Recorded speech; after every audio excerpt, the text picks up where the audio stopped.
Hello from Southern California. This is the DealershipNews.com podcast, where we bring you the new and old school insight into the business of selling cars and service so you have the foresight to grow your dealership and stay ahead of the competition. I'm Kelly Kleinman, and here is our show. Hello all, Kelly Kleinman here, DealershipNews.com. We are with Jay Alexander, the GSM of Wilde Honda. Hello, Jay. Hey, how you doing, Kelly? Jay has been in the car business for 17 years now, going on 18, obviously. Phenomenal mathematician, right? Yeah. But here's the catch. He's been with the same dealership for the entire run, which is unbelievable. The dealership shows plus sales growth, consistently is highly rated by the people who matter the most. That's the customer. Wilde Honda, that's W-I-L-D-E Honda, gets a 9.6 rating with nearly 750 reviews. Jay, how you doing, man? I'm doing good. How are you? Doing pretty good. Well, you've been doing a great job down there in sunny Florida, and because of it, you, sir, are our DealershipNews.com GSM of the year. Congratulations. I appreciate the honor. Thank you. Happy to give it to you. You know, a successful dealership is only as strong as its staff, and you lead a strong staff. But that leads us into our first question. What is your key for bringing in top-performing recruits? I think the consistency. You know, my boss at GM, Skip Strasburger, he has been here 32 years now. So the consistency of, hey, this management team's been here a while. We're typically in this area, and I think in every area across the country, guys move around in this business a little bit too much. So ownership has given us the ability to have some tenure here. So it's good. Definitely it's good to a recruit coming in, saying that we're not going to change a lot and just stay consistent.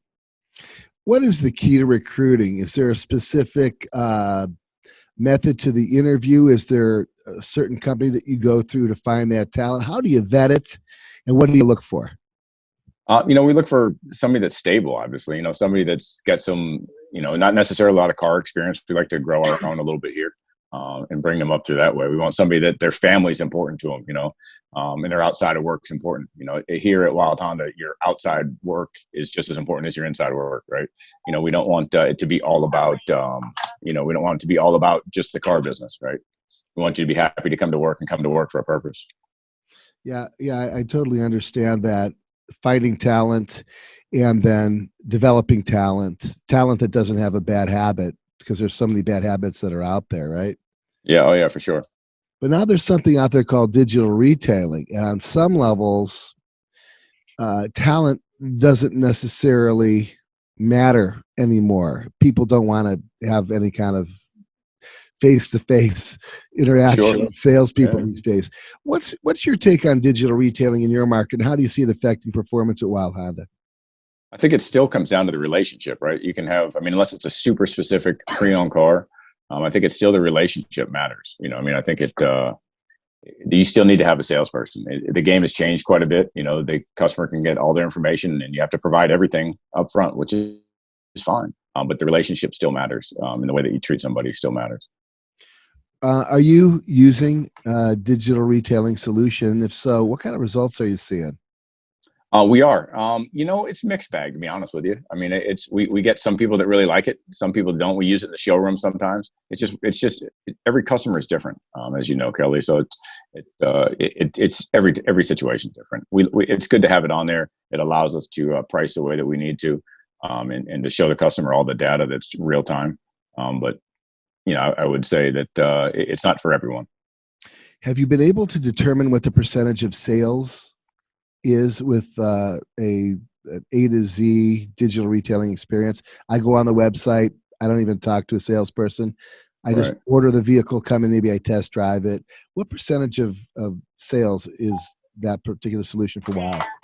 For us, it's very low. We're in a retirement community here in Sarasota. So it's definitely single digit, low single digit at best. Sure. Okay. All right. Enough of that. Yeah, sure. Like you said, it depends on your market. It's for New sure. York probably is, with so many car brokers, it might not catch on, but in some of these tertiary markets, it seems to be doing quite well, actually, in some of the younger markets. But aside from that, I'm going to ask you a question. You've been doing this for so damn long, and I'm just nosy as hell. Sure, that's fine. I want to know who your top 3 vendors are and why. Oh, no. So I got to give you my top 3. Well, and I don't want to give anybody upset, We got some good ones for sure, Sure. I guess let me start with Car Motivators and Sean Kelly. Yeah, They've we got with them for about a year now, and they've really helped us move our needle. They've put together some good strategies and some good plans. Working processes differently, and talking with salespeople individually. They've helped us develop plans for the individual person. It's not like a one-size-fits-all training that seems to be out there, where they log on to a portal and just watch it. We're developing individual plans for the individual manager and salesperson. So that's been good. That's, I guess, one, right? So number two, Max Digital. We've been with them for a long time. Pat McMillan and Damon Walker at Max Digital. They've been our team for a long time. We use all their products. We like to be on the beta test for everything. They know I wear them out every time a new product comes out to try it out. They've been really good to us. And then the last one, the Next Up. The Next Up. Yeah, that's one of our favorites. That definitely changed our process and allowed our salespeople to be more efficient. They all love it. Just based on the rules we have.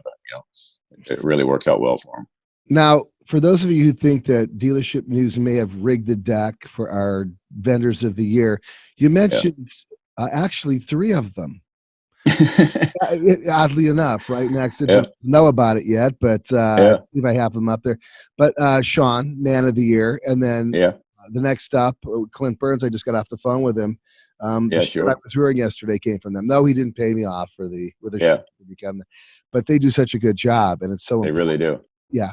Well, there's a fella by the name of Jay Alexander. You might want to call him Alexander the Great at this point, because you are our GSM of the year. And I wanted to thank you for taking a few minutes out with us and just saying hello and giving us a little, I think you touched maybe enough on some of the secret sauce that you have in your recipe for being what we can't give it all up, right? Yeah, I know. I'm going to be digging in a little bit more with you later on. We'll do another one of these interviews. I'll try to catch some of your insights here and there as we move on through 2020. So I do appreciate your time and the effort and the job that you're doing over there at Wilde Honda in beautiful Sarasota, Florida. Great. Thanks, Kelly. I really appreciate the honor. Take care and great luck to you in 2020. All right. You too.